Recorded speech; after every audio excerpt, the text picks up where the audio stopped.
Saya bukan pergi dating, ya. Fazle Yaakob Nafi ada hubungan istimewa dengan Datuk Seri VIDA.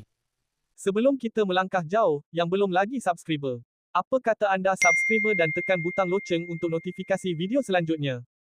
Penyanyi dan chef selebriti, Datuk Fazle Yaakob baru-baru ini dilihat hadir bersama usahawan Datuk Seri Vida, DSV, di ZEP, Kuala Lumpur. Malam semalam bagi menonton konsert For You, Nurul. Berhubung perkara itu, Fazle menerusi hantaran di media sosial tampil menjelaskan kehadirannya bersama DSV bukanlah satu perkara yang dirancang. Sebaliknya berlaku secara kebetulan. Saya bukan pergi dating, ya. Saya hadir ke konsert itu untuk menemani Kacak dan Datuk Seri Vida, DSV, sahaja. Saya memang tidak merancang langsung.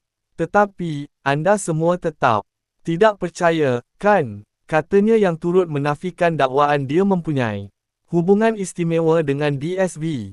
Dalam pada itu, Fazle tampil menceritakan kronologi di sebalik pertemuan mengejut itu, di mana segalanya bermula apabila dia bersama anaknya, Ahmad Faris Shah singgah ke satu sesi latihan.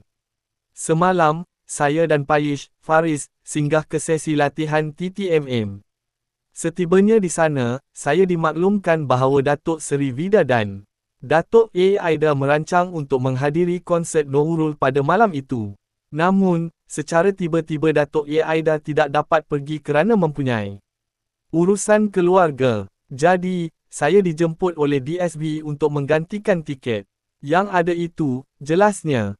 Saya pun okey sahaja. Tambahan pula, memang saya sudah berhajat untuk menghadiri konsert Kak Nurul, cuma tidak berkesempatan untuk merancangnya dengan betul-betul. Terima kasih banyak kepada DSV dan Kacak kerana sudi menjemput saya.